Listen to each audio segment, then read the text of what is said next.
it's been a while since I did a review video, so I thought I'd try and do one. Recently, a new drama from the BBC called Sherlock, which is the modern adaptation of Sherlock Holmes, has come on, and I thought, you know, it looked really good, the trailers looked really, really good, so I thought I'd have a go at reviewing that. I've never really been a Sherlock Holmes fan. I like crime dramas, but I don't really like them set in the past. Like period dramas, like crime dramas, not together. Miss Marple's okay, but it's very slow. Other than that, I don't really like any. Lewis, I'm a huge fan of Lewis, and it was very much like Lewis, I thought, the new version. I thought it was very much like Lewis. It was the same length, roughly, and but Sherlock Holmes, Lewis always feels slightly too long, whereas the hour and a half that Sherlock was right. It was the right amount of time because it was so witty and so fast in its pacing. It made up for it.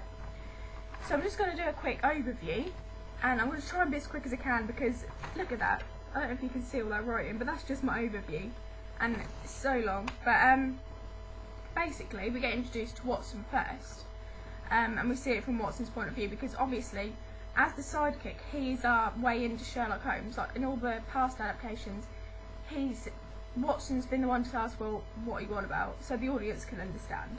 So I thought that was a good way to start it. It starts off with Watson having nightmares, and he was a doctor in the army, but I'll go more into the characters, but he was a doctor in the army, and he's having nightmares about it. Yeah. He then tries to, he needs to try and find a flat to share with someone else, because he can't make the rent by himself on an army pension. Then comes in Sherlock, which a mutual friend hooks them up together, and they move into obviously 221B Baker Street, which is, I'm glad they kept that. The plot basically is there's been 4 murders, but they all look like suicides because they've all taken the same pills. One of Sherlock's little detective friends comes and gets Sherlock and says, look, we need some help. You know, would you come and help us? You know, all the other policemen are like, he's such a freak, you know, he's such a psychopath.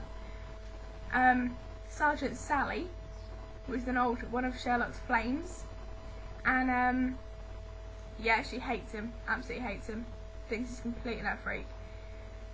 She tells Watson to stay away while he's trying to figure out all these murders. Yeah, and then on his way home, Watson there's a call in the phone box, so Watson goes and picks it up, and it turns out that this guy wants to take him somewhere and talk to him. Now, I don't know who the guy is. You know, if you know what Sherlock Holmes is, you know the answer. But I didn't. I'm a complete Sherlock Holmes novice, really. I've seen the film, the new one, but other than that, I don't really know.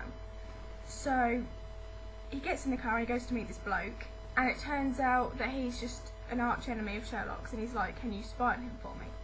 When he gets home, Watson tells Sherlock about this, and Sherlock says, well, if you'd be a bit more smart, we could split the money. Which I quite like, that he's just playing it down like whatever. They find out the murderer in the end, and it turns out to be a taxi driver who is dying, and he is getting sponsored by someone to kill all these people. The more people he kills, the more money will go to his kids when he dies. Which is just completely sick. He draws Sherlock in by playing the game that he's played with all of his victims. There's 2 bottles with 2 pills, identical pills in it. One will kill him and one won't do anything. And because Sherlock is just so curiosity killed the cat, or almost killed the cat, can't resist a challenge, and he's almost about to put this pill in his mouth when he's chosen, when Watson fires a bullet and shoots the taxi driver, and then ducks so no one knows it's him. Sherlock figures out that it was him, but you know, he's grateful by then, and everything works out fine. What they do find out is that it's this guy called Mycroft that was the sponsorer, and this also turns out to be Sherlock's brother. You know, it's the same kind of smarts that Sherlock has, but it's evil. It's like an evil twin. It's got that kind of thing going on. Yeah, But it's really good. What I really love is how they've incorporated all the modern stuff, because it is quite modern.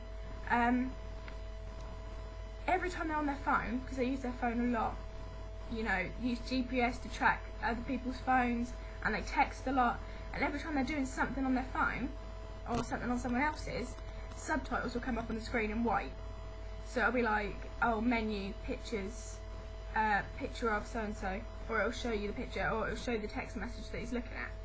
And on top of that, when Sherlock sees one of the bodies, and has to examine the body in the crime scene, we get subtitles of what he's thinking. For example, one of them had engraved Rachel, or without the L, so that in German is da-da-da, could it be so-and-so, so-and-so, so-and-so, and we can see all his brain patterns through the subtitles, and I thought that was amazing. I thought that was so good. But the banter between Sherlock and Watson is brilliant. The chemistry there between the two actors is great. Love it. You know, I was thoroughly enjoying it. Yeah. So characters and cast then. I've no idea how long this is going on for, but Watson, obviously, is ex-army.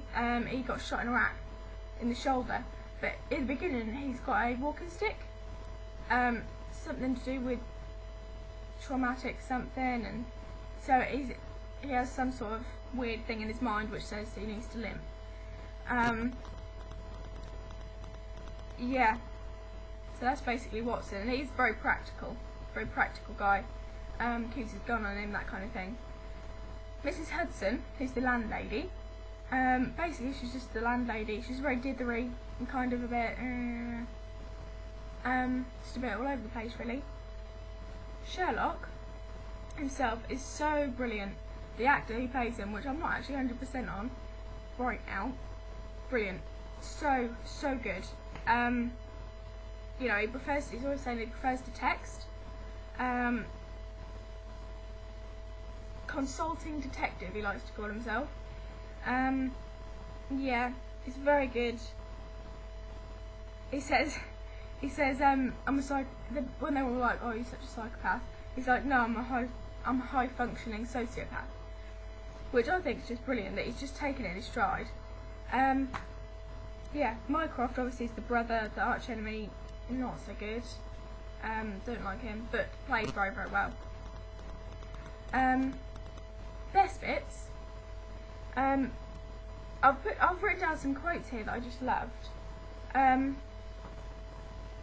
When they're sitting in a taxi and Watson's trying to find out about him and that kind of thing, and you know, Sherlock's explained how he knew all that stuff about Watson, because at the beginning he's like, oh, Iraq or Iran, you know, to see with his injury, and he's just like, I have no idea what you're on about, and he's like, oh, well, you're not staying with your brother then, blah blah blah, and he's explaining now how he knew everything about him, and he was like, and Watson goes, that was extraordinary, and Sherlock's like,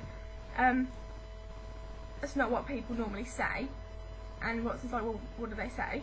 And he's like, piss off, which I just thought, when it's so fast, the wittiness and the banter is so fast and just so on cue and comically timed, it's brilliant, so funny. But I really thought it was brilliant. The best bit for me, there's several best bits, and I don't think there's one specific best bit. I love the bit where he does the little click moment, like on the advert, 21B Baker Street, and I was like, yes, that's such a lovely moment. All their stuff with Watson and Sherlock together, all of that, love it. Yeah. So they're my best bits. Yeah. I'm hopefully going to do the next two, because there's only 3 in the group. But hopefully I'm going to try and do both the other 2, and we'll see how it goes. Bye.